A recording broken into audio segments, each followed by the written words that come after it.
Beej, a great pleasure to talk to you. I feel like I know you through your writing style, through your guides. I think that the Beej's Guide is a brand now Yeah. somehow, which is fantastic. And I was excited to see that you are currently writing a guide that covers basically all of the things that Charlie and I have been talking about in learning computer science. In fact, my only hesitation with having you on the podcast was that it may seem like we're just bringing you on to reinforce a lot of the things that we feel are important. Yet Um, another guest who wants to talk about George Polya. Right. I know, just, just one other guy, please. We just want Yeah. one other guy to problem solving. No, very excited to have you here, and I know that you also have been doing some teaching, or had a phase of doing some teaching. So I hmm think what I'm personally most curious to know is, in your experience of having taught um, computer science students actively. What are the things that you feel keep coming up as like the major barriers to people's success? Like, what are the things that they're necessarily surprising or obvious but Yeah. repeating that are like the stumbling blocks for people? I would say that people are their own stumbling blocks first Mm. and foremost. A lot of students come into computer science and have the feeling that it should be easier than it is, or maybe they had an easy time of some of the lower level programming courses or something, and then they start getting hit with harder stuff. And it really takes your ego down a notch if you've been doing well. It certainly happened to me when I'd been cruising through all these classes at the community college, and then I got to my 4 year school and got to the weed out class, which was algorithms and data structures class as usual, and just got my butt kicked at that thing. It was a real wake up call that I needed to do better, but there was a part of me that was like, man, maybe I'm just not cut out for this. And I see that repeat continuously with the students that they'll watch an instructor at the front of the room program, a linked list delete from the head, and it like works on the first try and all that stuff. And they think, oh, well, they're a natural, but they don't realize their instructor's done that like 400 times. And of course, it looks easy for the instructor. So I'd say that a lot of people just don't give themselves enough slack and they try a thing and it doesn't work. And maybe they hack a little bit more and it doesn't work. And then they're just like, this isn't for me. I'm no good at this. I'm never going to make it. All that fixed mindset stuff that you probably talked about on your podcast from time to time. And uh, I think they just need to realize that one of my favorite quotes, the beginner or the master has failed more times than the beginner has even tried. Yeah, yeah. I think really drives it home that people who are excellent devs, they're not necessarily naturals at it, whatever that means. I think they've just gotten their butts kicked over and over and over again, but they refuse to give up tenaciously. They just keep attacking and attacking and attacking until they finally beat the problem into submission and solve it. And I think that's really the only difference. So I tell my students is I just wish you would just keep attacking it. You will get it. You will get it. Just keep going. So why did you keep going with your algorithms and data structures class or with your CS study? Like you had that experience and you persevered through that. Curious Yeah. about So that process. I think I was a little bit fortunate in that I loved the challenge. So yeah, it was a blow to my ego to be like, well, okay, well, writing a B tree, like a balancing B tree, this was tough for me to wrap my head around the complexity of this thing. And but I just loved messing with computers and seeing how they worked. And I think there was a little bit of fearlessness isn't quite the right word, but kind of just like let's mess with this thing and see what it can do. And let's try this API out and let's see what happens when we start messing with the program this way. And this kind of exploration and fascination with what you could find, I think kept me going Well, you grew a up lot. you grew up mucking around with like Commodore 64s and things like that, and probably I'm sure making games and things. Yeah, totally. Which is why I like all the computers behind you. Yes, yeah, yeah. Admiring all the I'm on the hunt for a Commodore 64 for what it's worth. and a CRT, obviously, to be able to play it. But Right. I wonder, like, when you grow up, you've got this sort of intrinsic interest. I just love making games. I'm like typing in assembly code. I'm changing asteroids, and then you get to that college experience, and you're in that classroom, and you're doing this, intense work. It feels to me, in some sense, it's like different from what your goals were. My goal, I just want to make games, and now they're Hmm. teaching me this other stuff. So did you sort of recognize that like this is just a rite of passage, or I just need this degree? Like, how did you associate that sort of technical knowledge, which has obviously served you well, which might not be exactly what your immediate goals were? And maybe if you could clarify what your goals were. Yeah, I think you're really kind of striking at the heart of it there because I remember being in junior high and having my graph paper out and like drawing on the grid all the little bits and pieces of video games and Yeah. programming stuff up and having fun with it. And then I also, I got my degree a long time ago, and maybe the attitudes towards degrees were different in the 90s than they are now, but that was just what you did. Like if you wanted to get into programming, you just got a degree. And so for me, I had that drive. I like wanted to get into programming professionally. So therefore I was going to get a degree and I was going to take all this math to make it happen. And I kind of just pushed my way through it. But in retrospect, I wish I had treated it a little more seriously. Mm, And I think the reason for that is stuff is actually important and not really, and it's weird to explain it because when are you going to write a linked list in your career? Like never probably. Or when are you going to write some kind of grammar parser for a compiler? Probably never. But all that stuff, that was all like excellent problem solving practice. And some of mm, it was really hard problems too, like really smash your head against the wall kind of problems for a long time until you figure it out.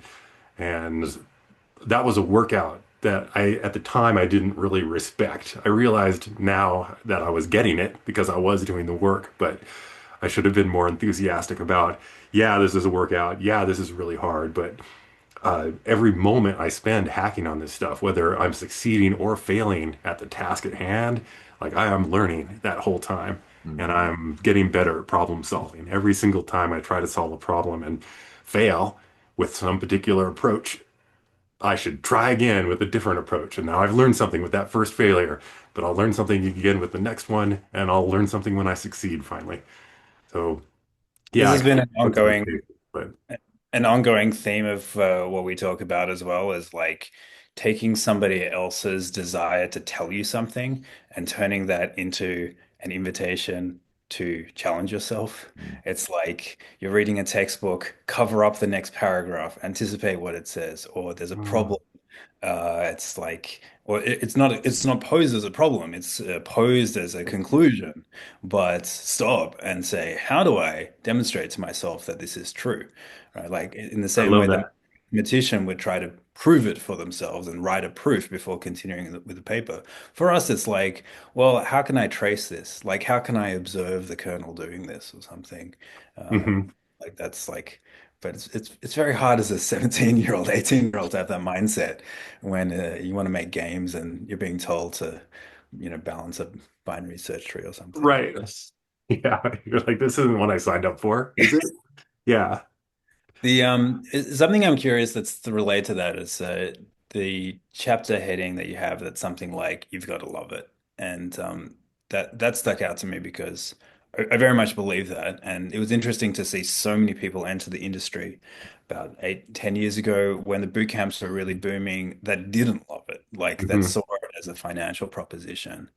And I was kind of like, do you realize that there are other people, your colleagues, who, would maybe do this for free? Like who, if they were to retire, would keep doing this kind of thing. Like they really love it. And for you, it's a paycheck. Like to me, there's a huge element of you need to really love it in computer science. But I wonder when you say that, are you saying like you need to already be the kind of person who loves it, or you need to desire, you need to develop a love for this, or like where do you sit in terms of is that like is that a rule of like judgment or a rule of like aspiration?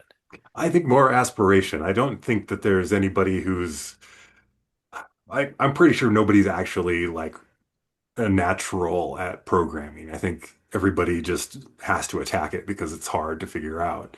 I think the people who have a really ti easy time of it and do seem to be naturals, I think they just think about it all the time. And there was one guy at Activision I worked with, I remember distinctly asking him about something about CD-ROMs, and he launched into this huge thing about like how CD-ROM error correction works. And I was like, Mike, how do you know all this stuff? Like, we don't use this for work. We're not building CD-ROM drivers or hardware or anything. Like, but he just loved this stuff. And so he just absorbed information continuously. I think he'd wake up in the morning and absorb and learn and problem solve, and then he'd go to bed. And I think somebody who spends 18 hours a day working super hard at it is going to just naturally be better at something than somebody who spends 6 hours a day working hard at something. And I think where the you gotta love it part comes into play is, are you going to spend those 18 hours a day doing that? And people who just love it to death, they're gonna be doing that. And people who hate it aren't. And I think they're the people, and I think I bring, whoops, I just knocked myself off my stand here. Sorry. You're drifting off the space station. I was worried. Yeah. Hopefully you're Yeah. tethered. But the people, I think there are people who can just get in it for the money, and push their way through. But it doesn't sound like the most fun thing to do. And I bring up an example in that guide of me being an accountant. And like, I think I'm totally smart enough to do all that stuff, but I just really don't like it. I really don't. And if you ask me to, study hard for 8 or 10 hours a day at that, I would just be miserable. My brain would be thinking about everything else I could possibly be doing, and I wouldn't be able to focus well. And so, yeah, if my back were against the wall and, hey, Beej, you got to make a living, the only thing you can do is be an accountant. I'd be like, all right, I can do that. But But I think you got to be careful because this to me, it's like, oh, I don't love this already. Kind of reminds me of, oh, this is too scary and I don't want to uncover network programming because I mhm, could never understand it. Because if you don't approach it with, I could learn, like, how do you know you could fall in love with it? Like, Beej, yeah, you could love accounting and you just don't know that. I'm sure the answer is no, but I feel like there's a failure pattern there.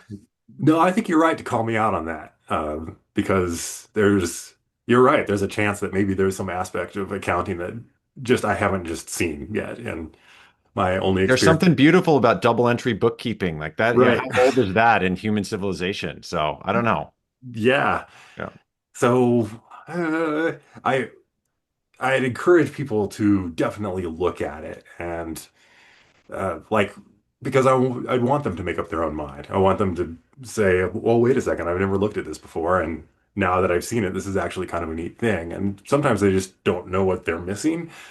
Um, Yeah. I'm yeah. wondering, because there are so many things with computer science, with my own personal experience, 10 years out of a boot camp now, working software engineer for those last 10 years. But there's always topics where I'm like, I just don't know how to do it. And I feel that sort of sense of like helplessness. But then when I uncover it, I'm like, wow, this is actually easier than I think. And perhaps Mhm. then that's when I'm most dangerous because I think I understand things and there are indeed experts. But I'm curious in either of your perspectives, have you reached this stage where I think in your book, BG, were like the confidence to approach any computer science problem and be able to attack it? Do you Mhm. ever get that sense of like, wow, I'm just never going to understand Kubernetes or what, containerization or something, whatever it is? Or have you evolved to a higher plane where these are just, another Sudoku puzzle to work through and you're just feeling very calm about the whole process? I hate to say that I've elevated to a higher plane or something Yeah. like that, but I think what I can I can say is that for I'm just going to go with basically my entire career, I felt like I didn't quite have a handle on anything. Yeah. And that's I w had not achieved this kind of blissful piece of, yeah, I can tackle anything at all.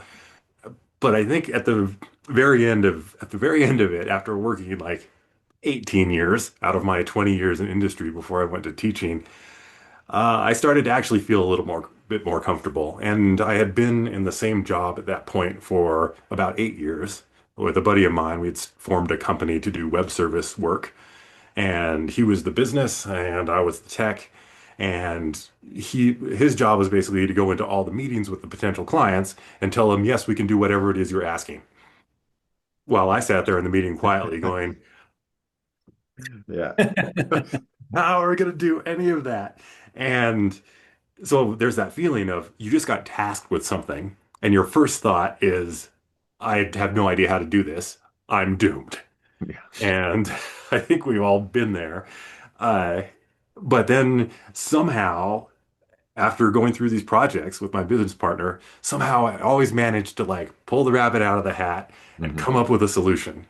And I think after 30 projects or 40 projects went by, they were relatively short, but after all these projects went by, I started actually gaining a little confidence. It's like, okay, I can go into a meeting now, not have any idea how to solve the problem, and leave the meeting not knowing how to solve the problem, and it'll still be okay because later on, I will very likely figure it out. Mm. It seems like just playing the numbers. But man, that took a long time. Yeah. Yeah, I mean, our jobs as software developers is to get thrown novel problems and then get paid money to solve them because they're hard. And so it's kind of tough to I always, I always say that. I'm like, I can't believe we're paid to learn. It's the yeah, most amazing situation that I think I've, navigated my way towards. Oz, yeah. are you scared of anything? Or do you ever feel like, I can't learn that? Um, or no? I feel like maybe Oz is the one who's evolved to a higher plane. I would say certainly not. I think I have the confidence to eventually solve any problem that has sufficient motivation, but those are Mm, both really big caveats for me. Like, uh, could I step into anybody's job, like any software engineer's job, and do it? No, because the job is not just solving the problem. Unfortunately, it's also like solving it efficiently, like within a certain amount of time. We're paid so mm, much money. The expectation is that, like, if you put your hand up as a performance engineer or something, and there's a certain job description, there's an expectation that you already have the understanding of those tools and the kind of fluency with those tools. And so, like, I am confident that given enough time, I could develop the skills of the performance engineer. Like, I know what they do, right? I know what they measure and I know like the kinds of things, like I have an idea of what it takes to be that kind of person.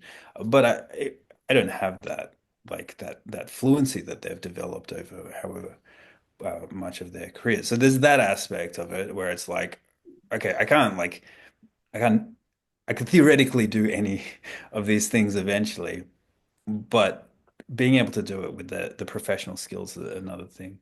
The other thing is like I feel like for many topics I'm just waiting for the motivating example mm. where it's like I haven't even looked at this thing, and if I were to try and push myself now to understand the details of Kubernetes or something, then I just wouldn't. Like it just, it'd be like cramming for an exam or something. Um, and so there's that kind of thing. Like if there was if we were fighting the aliens or something, and we really needed to understand Kubernetes to do it, and I was the only person on the ship, like, okay, sure, I'll do that. This Yeah. sounds like how a lot of people learn the Flexbox, some sort of zombie attack. Yeah, exactly. Right. Yeah, yeah, yeah. I mean, some people, Some people. Yeah, yeah. Still esoteric. Slight tangent, but I'm curious the guide speech. Like at what stage, I bought this. Maybe is this your first print book? it is. Yeah. Okay, maybe I'd love to hear about that. Are you past the World Wide Web? Why did you go to this physical medium as one first question there? So first of all, the book is definitely still available on the web. Yeah. But the I had enough requests. There are enough people out there who still like a paper book. Uh, and I have an increasingly narrowing bookshelf of my own Yeah. as I kind of get away from it. But yeah, there's still a lot of people out there that apparently like things in print. That's And me. Yeah. so I'm happy to I'm happy to do that And it makes me a few bucks. The stuff online is all totally free and there are no ads or anything, so that doesn't make any money at all, except for a handful of donations. Thank you everybody who's ever donated money. But the books, I think I make about $10 a book on those Cool. sales. Cool. So I always appreciate the book sales too. Uh, In terms of your timeline, this one the first one you wrote, the networking guide? yeah. And were you writing this when it's like I'm asking these like preposterous questions, but part of me is concerned like had you solved networking and then you're like I'm finally ready to write the book, or did you start chapter one when you were like what is networking? Let me write a book at the same time and like just publish my notes. How do you approach something like that that then becomes so iconic? I'm curious about your process. So my main process for that was pure luck. So I wanted to do some network programming stuff when I was in college, Yeah. and I was finding the sockets API to be fairly impenetrable because it's such a Mm. general purpose API, and none of the none of the functions document what to call other functions in what order and so on. And so I'd been digging into it for a while and just been kind of frustrated with it. And then I found some sample code somewhere, and the sample code was very straightforward. I believe it was a piece of code to help you play Doom over the internet Mm. because Doom used to just be LAN only, Mm. and I'm looking at the code and it's like dirt simple. It's sets up a connection, transmits and receives raw data at the end. And I was like, that's it? And so the web was kind of, it wasn't brand new then, but it was kind of gaining traction right then. And I'm like, well, I'm going to put up a web page that talks about this. And it was really short. It wasn't anything big, but enough people in school were asking me about how to do it that I thought, hey, a web page might be nice to just share this information. So that's how it started. And you were Just in kept college at growing. the time?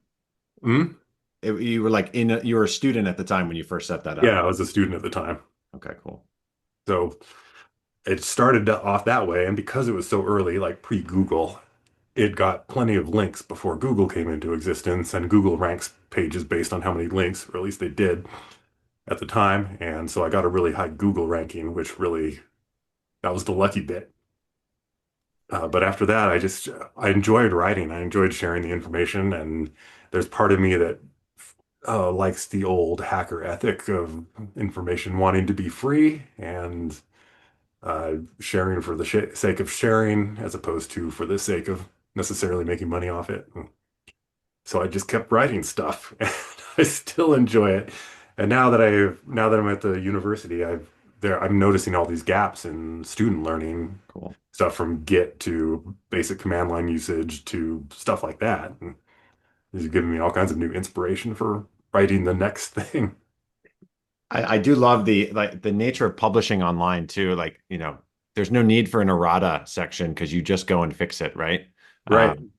That's And you can really always neat. look in you can look in the Git repo and see what the list of fixes is. Have you had a lot of contributors from the public to come in and update the guide, or is it all written by you still? There's actually a lot of contributions. A lot of people will find typos. It's amazingly easy to make typos in a book. Like the C guide that I wrote is a massive tome. I Mm. suspect it still probably has around 1,000 typos in it, some in various places, and various errors. So yeah, it's greatly appreciated. I love that people they'll fork the repo and send me pull requests. And sometimes it's little things that are just I misspelled a word, and other times it's like logic errors in code that need to be fixed. My favorite ones of those are the ancient ones for sure. When somebody pulls up a typo, like in the network guide Mm. that's been there for 20 years, Yeah. I always like seeing those and getting those fixed. And now it's like baked into some important process that's part of the internet because someone's just used that as their reference. Yeah, Yeah, one of the other recurring themes here has been we've talked a little bit about book publishing and things, and I just think it's really neat that you've been able to effectively become your own O'Reilly media without any of the sort of like cruft around it, and you can kind of just have your personality just personified in this guide in the old spirit of the World Wide Web. So I just think it's really neat, and I'm as an aspiring writer myself, mainly like fiction stuff. I Part of me is like, I should just put it online and see what happens. And I really like how you've been able to yeah. just do that. Andy Weir style, right? Yeah. Oh, yeah. Yeah. If only I had his talent, but yeah. But yeah, and I would say on that front, part of it is like, yes, you get the freedom of publishing yourself. You don't have to worry about like, filler pages to make the book long enough to sell on the shelf, and you don't have to bother with any of that. And you can just write concisely and exactly what you want to write. And there's something about that that I find really fun. And so as a writer, it's like I'm just going to write to write, and I'm going to try to make it as good as I can, and then I'll put it out there. And if people find it useful, great. And if they don't, and they think that I'm dumb, they can look at the other books I've suggested in my reference section and maybe go with one of those. Uh, I think on that front, though, putting yourself out there like that on the internet is hard. I I have one particular memory where I had taken my wife's car into the shop for a recall repair, and while I'm sitting there on my phone waiting, my C programming guide, which was in a half-baked state, made it to Hacker News. And I'm on my phone. I'm like, oh no. Yeah. The number of complaints from people is going to be so tremendous because it's like I barely even made an edit pass on this thing, and I'm trying to answer everything on Hacker News on my phone in the waiting room of the auto dealership. And there were some people that were had some pretty bad things to say about what I'd written. But I realized there, I was like, you know what? Some of these complaints are valid, and I just made a mistake, and I shouldn't internalize that as me being bad at this. It's just I made a mistake. And so I'd go down the list of complaints and I'd just fix them all. Yeah. And then I'd write back and I'd say, hey, thanks for all the bug reports. Do you have anything else? And at that point, if somebody was just out there to be a bully to me, they'd be like, hey, wait a second, I'm doing free editing for this guy. And that would stop them pretty fast, but it also helped me fix bugs. So I do appreciate every single bug report, regardless of how mean people are It about. still hurts. It still hurts. I did this to myself. I posted one of my short stories to Hacker News because it had like Mhm. a slight computer science tilt. It was about this um, giant asteroid made of diamond that sort of like orbited near Earth, and we sent some Elon Musk type character sent someone up to harvest it. And the guy in Hacker News was like, "Well, technically, at that distance, it wouldn't really cause the." And it was like this whole scientific thing. I was like, this guy read my story. I tricked this kind of internet asshole to read my story. So thank you. Thank you. And I wrote back like very earnestly. And he's like, oh, actually, I really like the story. Thank you so much. I was like, what the hell was that previous comment? But yeah, it's funny. I'm sure Oz, you You can probably take had the some candid. Hacker News experiences. But yeah, I think just approaching it as you said, as an opportunity for improvement, and it's I think it's pretty easy to mollify the trolls with a little bit of earnestness. Yeah, Yeah. I'd agree. Uh, But can we talk a little bit about something when you mentioned like pre-Google? I think something that'd be really interesting to talk to you about is like what you've seen as the increasing amount of available information to which you've contributed, obviously substantially as well. But like the idea that you were learning before there was much access to information in anything other than a library. And then Google comes around. Well, first search engines, web, Google comes around, and then Wikipedia, Stack Overflow, and now, as you've also written about, LLMs. Over mhm. time, there's like more ready access to information, which you could argue is beneficial to us, obviously. Like someone else has solved this problem before. Should we really go through the process of solving it ourselves? But on the other hand, we were just talking about the benefit of solving the problem yourself. And so we have Yeah. that ongoing tension. I know Donald Knuth said once that's like programmers were a lot better when they did it on punch cards, or at least like fewer errors. So how do you think about that? Like the benefits of being able to readily access the kind of thing that if you hadn't had that, you've gone through this formative process of like being able to figure it out yourself. Yeah, I think this is a critical question, especially today with LLMs. I think this is, you might have asked the question. I think that's important right here. And I don't really have a great clear answer on it, but I do feel like I'm way more productive now. There is that. Like, um, I was just right before this call. I'm working on a project that I'm going to have the students do, and I'm using an LLM to help go through it. And I was having a weird bug that was difficult to Google because the keywords weren't very unique. And I asked ChatGPT about it, and it was like, "Oh yeah, this is a known issue. You need to downgrade this." It just told me right away. So I could have spent a lot of time hammering away at this, probably finding it eventually. ChatGPT found it somewhere. So I would have gotten there eventually, but this was sort of a thing that I didn't really, this was not a problem that I wanted to really solve, to Mm. come to the conclusion that, oh, I should just downgrade this library I'm using. And then it'll work because the new library isn't compatible.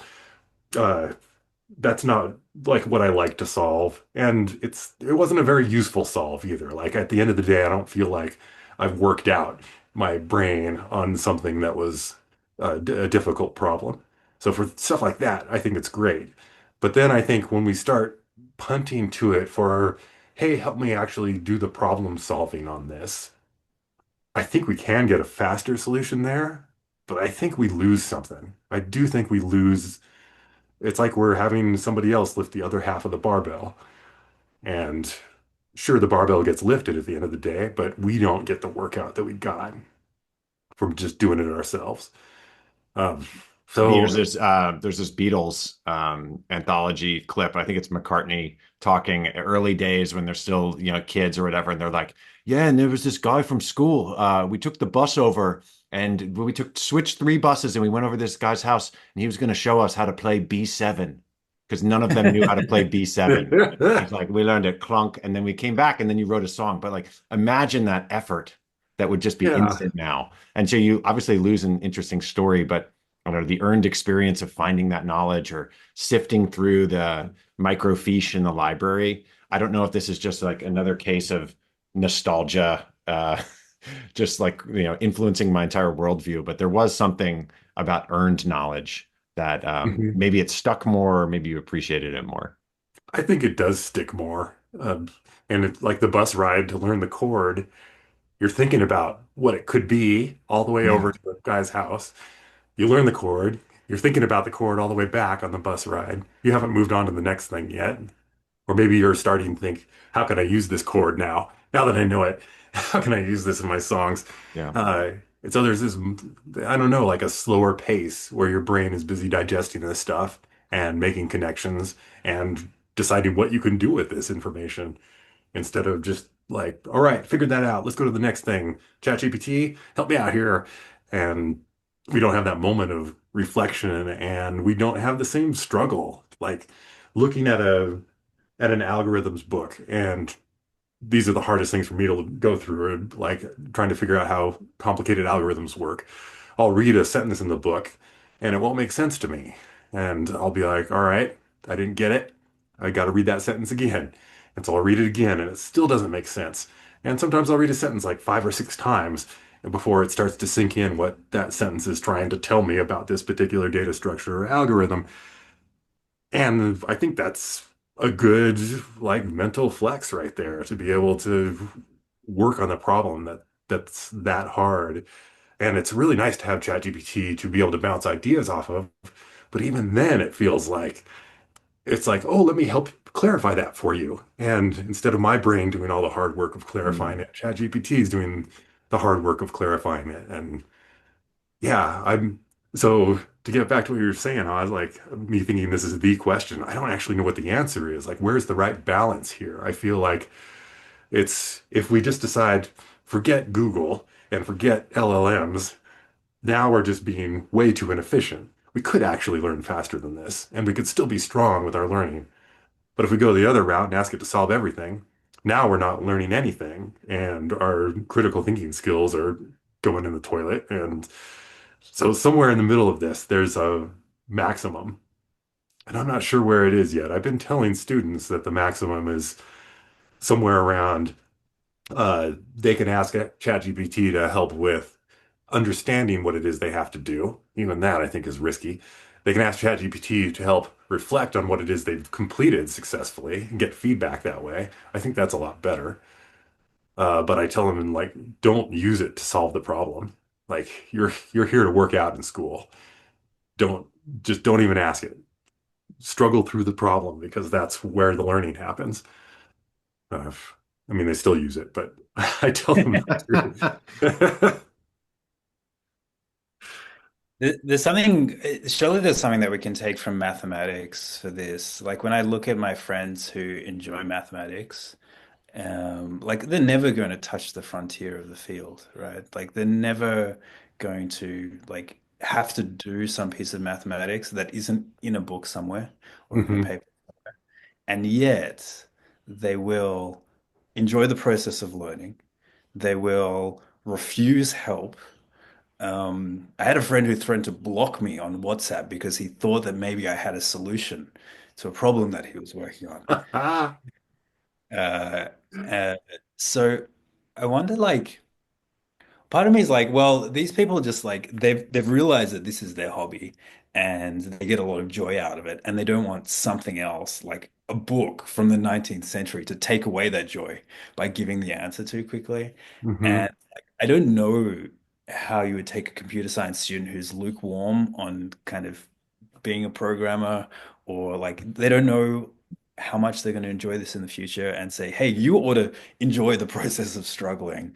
Yeah. Like you should enjoy not being able to do this and bestow that same amount of like enthusiasm as a hobbyist mathematician. Um, Hmm. but like we don't know where LLMs are going to go. I think maybe some people expect that it's all wasted because like the why would you develop a skill that as LLMs evolve even further, they're going to be more capable? Whereas some of us, I think our intuition is they'll always be limited. I think I get this sense from your guide as well, that this is your intuition. There'll Hmm. always be a limit. And so if we're not, training that muscle ourselves, we're just going to hit that limit and not be able to progress further. Um, and yeah, I, I guess we've got to speculate on that. yeah, and I agree with that speculation. It's when I boil it down, um, I don't remember if I wrote this in that guide or not, but I have this thought experiment that if there were some LLM that was perfect, and I could just go to that LLM and I could say, design and implement a company for me that crushes every other company in the world, and it could do it. Uh, the only catch is that everybody else has that LLM too, and so they all say to do the same thing, build a company that crushes all their companies. And now suddenly we're back at even playing field. And then I'm going to start thinking, I'm going to be like, hey, all my competitors are using that same LLM. What can I do differently? And this is me being having human ingenuity, right? This is me trying to get ahead. And so I think that an AI plus a human, when that pairing is working correctly, not too heavily weighted in one direction at or the other, I think that's going to be stronger than just an AI alone. I my analogy or reference point is Star Wars.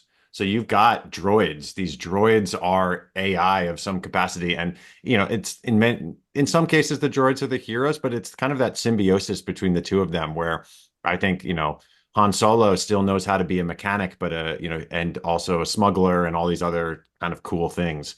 But the droids are helping where they can help, but you still have that agency. And I think with LMs, maybe one take is, and I'm looking at the quote from John Dewey you have, like, education is not preparation for life, education is life itself. So maybe that you have to ask yourself, do you want to get the answer to the problem or do you want to be happy? Because we know that working hard on a problem can get you closer to flow state, and you're likely to potentially get to the answer at some point. So you can either have the answer right away and probably be unsatisfied, but maybe you want that because you have some other goal, or struggle, work harder, and experience the joy of flow. So Yeah. yeah, I don't know if that's So this is the conflict that I'm yeah. talking about. It's like, do you take everybody and say, well, only those of you who would do this for fun are going to make it in the industry? Mhm. And then, like, Mhm. do you develop that? You've got to love it, but do you develop the love? How much of that is something that is something you can change, particularly like, as some of us get into. I mean, you become a professional, whatever, but you hit like 25, 30, and you've got to make decisions about like whether you continue up in a certain direction or change tax or whatever. So there's like a confrontation there of like, how do I develop joy in the few hours of spare time that I have per week? Yeah. And So whereas also, like if you make a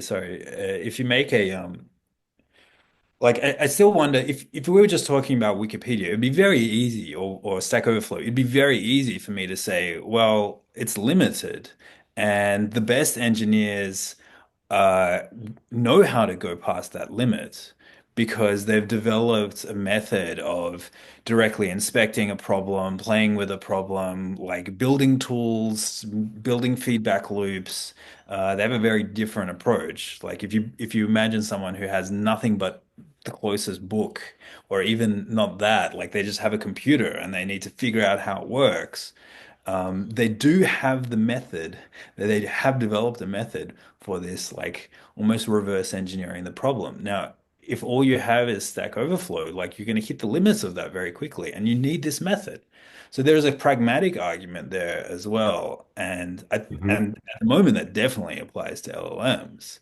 I think maybe beginners don't see the that limit so clearly, and maybe it's our responsibility to say like you need to pragmatically develop these like these tools, these mental tools, and sometimes actually just software tools in order to solve the problem yourself. Because otherwise, the best that you can do is something that's totally commodified. Um, Yes, yes, yes. And I think a story just went by on Hacker News today of somebody who was, I think the title of the story was something like, I'm going back to thinking for myself.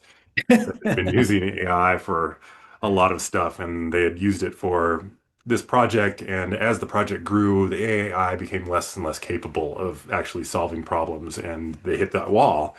And so the programmer's like, I'm an experienced dev. Let's see what this AI has cooked up and see if I can fix it. And apparently it was just this dystopian nightmare of code Mm. in here. And so they found that limit. And I think for students, it's really problematic because the stuff we give them in school is relatively easy. No offense to all students who have struggled through all this stuff. It's certainly uh, very well covered ground, and AIs are excellent at solving this kind of stuff. So all these assignments we give you from school, AI is just like, yeah, I got it. And so I think the students see that and they're like, wow, this job is easy. They don't realize that, like you said, they're gonna our goal is that you exceed that boundary, you exceed what AI can do. And I don't know if they see that right away. That when you're first starting, everything seems hard, and it seems like the stuff AI can do is incredible, and I'm never going to be that good. But really, it doesn't actually take that long before you start outpacing the AI, I don't think. So yeah, it's a hard sell to convince folks to ignore that machine that's doing all this incredible work, especially when they have a deadline or something in school. And yeah, we're still working on that. Have you had it regurgitate direct quotations from any of your guides? And you're like, I resemble that remark. I haven't, but I haven't actually prompted it to Yeah. start telling me stuff. Maybe if I prompted it to ask to get more network information, maybe it would start giving me some. But no, I haven't seen anything yet that was personally identifiable to me or anyone else for that matter that I could tell. But Can I slightly change gears just to pivot more on the joy front? Like, where are you finding joy as it relates to technology or elsewhere right now? Is it playing with AI or are you tinkering in other areas that are you're finding fascinating at the moment? uh, so it's not AI for me, although I do use LLMs to learn stuff. So I'm not writing any sort of AI bot or anything. I figure there are enough of those. And I'm also old enough now, I'm a little bit uh, more nostalgic or something. Or I could put it this way, I used to have an accountant for my taxes, and there was this huge raft of tax law changes. And my accountant said to me, I hope to retire before all these take effect. And so I kind of have a little bit of that going on. Like LLMs are big and it's going to overturn the world and all that. I'm kind of hoping I can retire before that takes effect.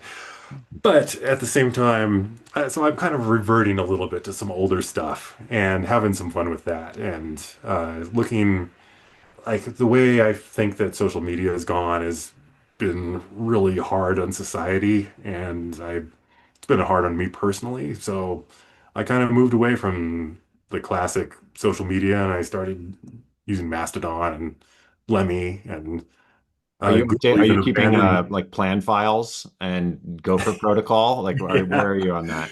So I haven't gone down as far as Gopher protocol, but there is a protocol called Gemini, which is like a very lightweight version of the web that's deliberately nerfed so that you can't make it into what the web has turned into, and it's just there for writers. So I spent a little bit of time on there. Cool. But yeah, I don't have a dot plan because nobody knows what Finger is anymore. And nobody runs a Finger server. So nobody knows to look at that. But I do like that stuff. I switched my mailer back to Mutt from Thunderbird, which was kind of a calming relief for me somehow. And I'm also looking back at an old Usenet newsreader called TRN, and that thing barely builds because it's written in the old KNR original style C, and I'm modernizing it so I'm not changing it, but I want it to build again. Mm. I'm doing a little bit of archaeology, if you can call it that, like making sure that pieces of software that existed didn't vanish. So it's relaxing and uh, yeah, hopefully somebody somewhere at some point will look at it and be like, hey, this got modernized. Maybe I can use it. Uh, How do you update your website? Part of me thinks you're like just FTPing over HTML files. it's the website is a crazy patchwork of stuff from the 90s to now. Yeah. So it depends on which part of the website we're looking at. Okay. But in general, I've got a giant Git repo with almost the whole website in it. Mm. And so when I make modifications there, I just push to the repo and pull from the repo from my hosting provider. Okay. But I also have a bunch of other stuff like the guides. They're all separate. They're not part of that repo. So they get pushed independently of everything else. And then I've got like my blog that has its own custom builder that I wrote, and that does its own thing. So it's a bunch of different stuff. But for the guides, I have it set up so I can just type make upload, and it rebuilds like every version of the book, like of the A4 versions and all that stuff, and the HTML version, and then uploads it all. So I'm a big fan of scripting and making my life easier through Yeah. scripting. So there's a lot of that that goes on with my website. And I've got the old stuff from if you dig in there far enough, you can get back to like my 1995 web page. It's buried in there somewhere. Awesome. Can I ask this? Am I allowed to ask what the origin is of Beej Jorgensen?